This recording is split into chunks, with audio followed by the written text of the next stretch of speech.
Y Y study academy में आपका स्वागत है। आपके लिए लेकर आए हम जीके जीएस का प्रैक्टिस सेट, जो कि आपके लिए उपयोगी रहेगा।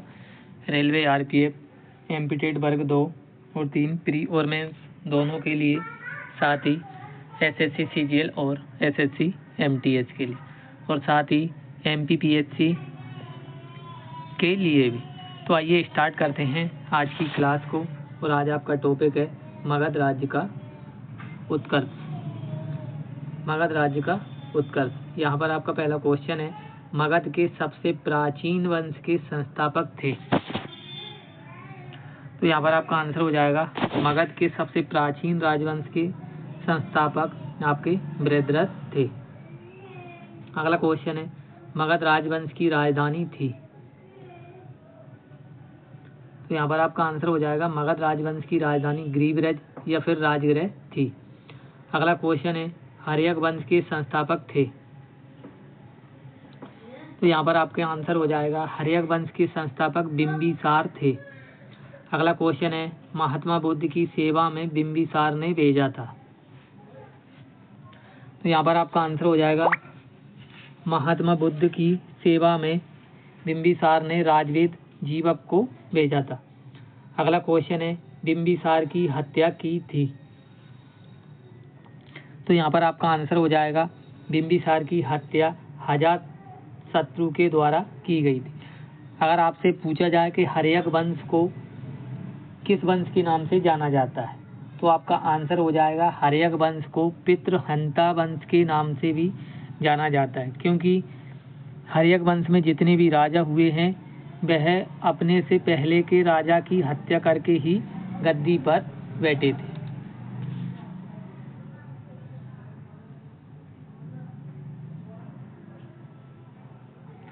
अगला क्वेश्चन है आपका, अजातशत्रु का उपनाम था। तो यहाँ पर आपका आंसर हो जाएगा, अजातशत्रु का उपनाम पुणिक था। अगला क्वेश्चन है, अजातशत्रु अनुयायी था। तो यहाँ पर आपका आंसर हो जाएगा, अजातशत्रु प्रारंभ में अनुयायी था जैन धर्म का। अगला क्वेश्चन है, पाटलिपुत्र की स्थापना की थी।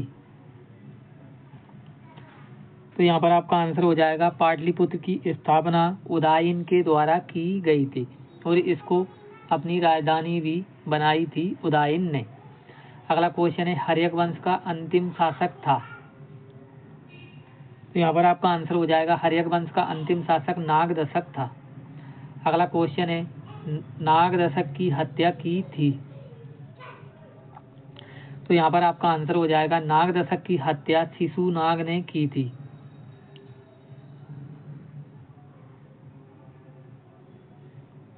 अगला क्वेश्चन है, शिशुनाग वंश की स्थापना की थी।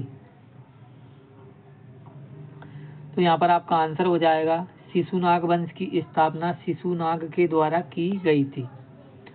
अगला क्वेश्चन है, शिशुनाग का उत्तराधिकारी था। तो यहाँ पर आपका आंसर हो जाएगा, शिशुनाग का उत्तराधिकारी कालाशोक था और कालाशोक के शासन काल में ही बौद्ध धर्म की द्वितीय बौद्ध संगति आयोजित की गई थी। अगला क्वेश्चन है, शिशुनाग वंश का अंतिम राजा था। तो यहाँ पर आपका आंसर हो जाएगा, शिशुनाग वंश का अंतिम राजा नंदीवर्धन था। अगला क्वेश्चन है, नंद वंश का संस्थापक था। तो यहाँ पर आपका आंसर हो जाएगा, नंद वंश का संस्थापक महापद्मानंद था। अगला क्वेश्चन है, नंद वंश का अंतिम राजा था। तो यहाँ पर आपका आंसर हो जाएगा, नंद वंश का अंतिम राजा घनानंद था। दोस्तों, प्राचीन भारत में जो 16 महाजनपद थे, उनमें से मगध सबसे शक्तिशाली किसके शासन काल में बना था? तो आपका आंसर हो जाएगा, महापद्मानंद के शासन काल में। अगला क्वेश्चन है, घनानंद का समकालीन था। तो यहाँ पर आपका आंसर हो जाएगा, घनानंद का समकालीन था सिकंदर, जिसने भारत पर 712 ईस्वी में आक्रमण किया था। अगला क्वेश्चन है, चंद्रगुप्त मौर्य ने पराजित किया था। तो यहाँ पर आपका आंसर हो जाएगा, चंद्रगुप्त मौर्य ने पराजित किया था घनानंद को। अगला क्वेश्चन है चंद्रगुप्त मौर्य ने किस वंश की स्थापना की थी? तो यहाँ पर आपका आंसर हो जाएगा चंद्रगुप्त मौर्य ने मौर्य वंश की स्थापना की थी। अगला क्वेश्चन है चंद्रगुप्त मौर्य का प्रधानमंत्री था। यहाँ पर आपका आंसर हो जाएगा चंद्रगुप्त मौर्य का प्रधानमंत्री चाणक्य था। अगर आपसे पूछे जाए चाणक्य का अन्य नाम क्या था, तो आपका आंसर हो जाएगा विष्णुगुप्त या फिर कौटिल्य के नाम से भी जाना जाता था।